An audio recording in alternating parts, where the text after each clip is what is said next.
Stimulus check and stimulus package update for July 12th. Yesterday, I was a bit crabby. I was not very happy with our current political leaders, both left and right. Well, today, I feel worse. I feel betrayed. See, after I posted the video yesterday, I researched a few things. I went into a dither of researching things, and I have a feeling what I'm about to share with you is going to make you finally want to get life insurance in as little as 5 minutes in the link down below. CARES Act number 1. Gave hundreds of billions of dollars to rich firms who can now take advantage of a new tax structure that allows them to take more capital deductions. And this is a clause that's buried on a single page of the 1,800-page bill. CARES Act number 1 gave $1,200 stimulus checks to the people, $500 for some, and $0 to college students or adult dependents. So while the rich got billions of dollars in a new capital tax deduction, especially for those owning commercial real estate, the people got a $1,200 check to last them for 120 days. That's $10 a day. The people got screwed. CARES Act number 1 authorized mortgage forbearance for up to 12 months and promised no hit to your credit. Take forbearance, don't worry about it. Your loan would stay current. What actually happened? Most banks force their people into 3-month forbearance plans, limiting them to 3 months with maybe a 3-month extension, even though the CARES Act promised 6 months with a 6-month extension, and then twisted people's arms into signing repayment agreements saying that people would make up the payments after 3 to 6 months. This is despite Fannie and Freddie Mae demanding people get 12 months of forbearance and that all of the missed payments have the option of being deferred to the end of the loan. This rule, by the way, was reiterated on July 1st, yet even today, at the time of this recording on July 12th, we still have banks saying 3 months, even though Fannie and Freddie are reiterating, no, you're supposed to give people 6 months and then another 6 months. At the same time, people's credit scores dropped 40 to 50 points as bankers put remarks on people's credit profiles. The people got screwed again. Now, hidden deep within the CARES Act is a rule that allows people now to donate 100% of their adjusted gross income. And you might wonder, like, well, why couldn't somebody donate 100% of their income? I mean, if people want to donate everything, why not? Well, the old rule said you could only donate 60% of your income and get a tax write-off for that. The CARES Act changed that to 100%, which means now wealthy people who live off their passive income can now literally donate 100% of their income, pay 0 taxes, literally 0 taxes, and guess where most of those funds go? To their friends and comrades' nonprofits. Oh, but the Small Business Administration of America, they promised everyone $10,000 advances, right? After all, the CARES Act authorized $10,000 advances, and all you had to do was raise your hand and ask for it, and you would get a $10,000 advance as long as you had a small business in America. No questions asked, no need to repay it, and guess what actually happened? The SBA said, what? That? $10,000 for the small businesses? Screw that. We'll give everybody $1,000 per employee up to $10,000. And then we'll have the portal be open for 2 weeks, and then we'll close it and only have it be open for agricultural people for a while, and then we'll close it again, and then we'll open it for everybody for a while, and then we'll close it again. The people got screwed again. The CARES Act then allowed wealthy corporations who have fluctuating incomes a new loophole that allows them to deduct their losses from 2018 and 2019 at higher deduction rates. Basically, a big tax break for corporations going 2 years back. But what does 2018 and 2019 have to do with the coronavirus? I don't know, but the working people hurt. They didn't get helped by that. I will say, though, the people did get a $600 per week boost if you were unemployed.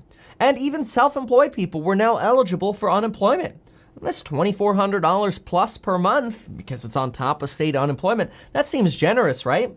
Well, that's if you were able to finally get through the unemployment departments in your state. But I will say, okay, this was probably a good thing to cheer. Now, obviously, there are massive debates at cutting this out and ending it because it's too good for the average American. But wait a minute. Let's compare this to sophisticated business owners and staff with CPAs and lawyers. Thanks to the Paycheck Protection Program, big businesses like law firms and real estate syndications and companies barely affected by the pandemic were basically able to get their payrolls covered for 8+ weeks, potentially up to 24 weeks. That literally means the owners of those companies are sitting pretty going, hey y'all, go to work. Your payrolls are being covered by the government, which means I get to pocket more of the money myself because it's forgivable and free money.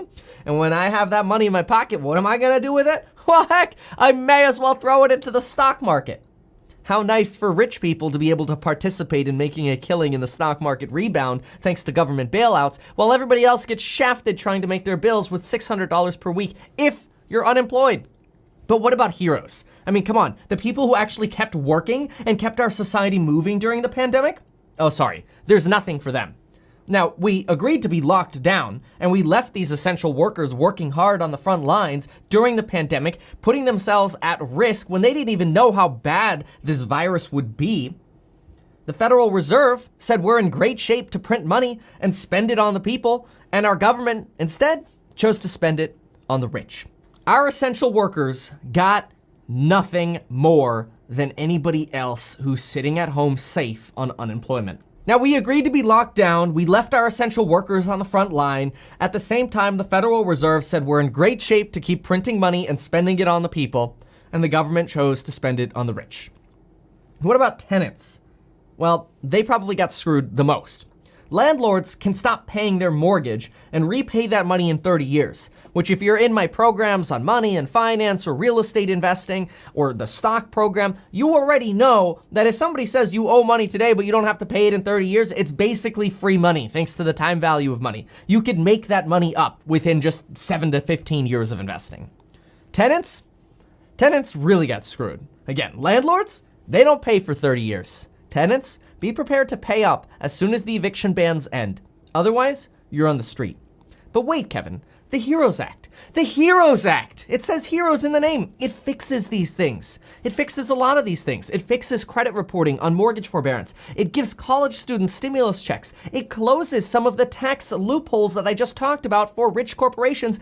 And it gives heroes pay, up to $10,000 boost by increasing their pay $13 per hour. And that's true. Except this bill is, quote, dead on arrival and has next to no chance of passing. Welcome to America. This is how our government functions. When lobbyists take control of how legislation is written, the people get screwed and the people giving money to lobbying firms win. But fear not. We have excellent politicians protecting us today. Like Webull, who will give you 2 free stocks when you sign up and deposit just $100. I'm sorry, I meant excellent politicians protecting us, like Larry Kudlow. Larry Kudlow came out today and said our economy is doing a V. Everything's going great. The economy is holding a V-shaped recovery pattern. Yet the only V-shaped recovery I see right now is in coronavirus cases. This is, by the way, the same Larry Kudlow who just said, quote, just go back to school. We can do that. You can have social distancing, you can have your temperature taken, and you can be tested. Come on, it's not that hard. That was his quote. That was literally his quote. Someone from the White House telling us, come on, it's not that hard. Yeah, well, you know what else isn't that hard? Pressing a button and issuing recurring stimulus checks to the people who actually need it, not the rich cronies for once. And don't get me wrong, I own real estate, I own stocks, and I own a business. But I'm looking at this as an American and a human. This is not fair. When right now, zombie companies are receiving more bailout money than the people are. Zombie companies, by the way, are companies with so much debt that they would get crushed by their debt payments if they had to repay those debts. Then you know something's wrong. But at least the government is consistent. If you have assets like stocks or real estate or a decently sized business, you'll always get bailed out first. And if you don't, you're last.